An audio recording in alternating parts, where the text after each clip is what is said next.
AOYUE 950 antistatic thermotweezers are used for installing or removing assembly components.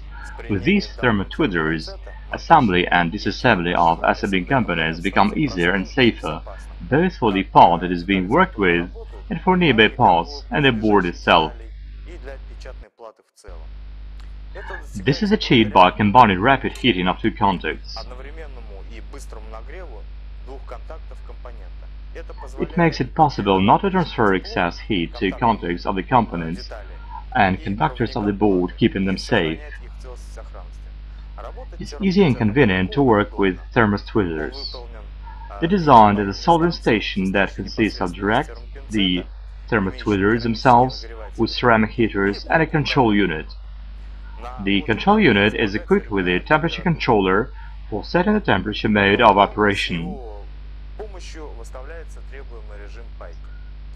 Temperature stability is ensured by a modern electronic system.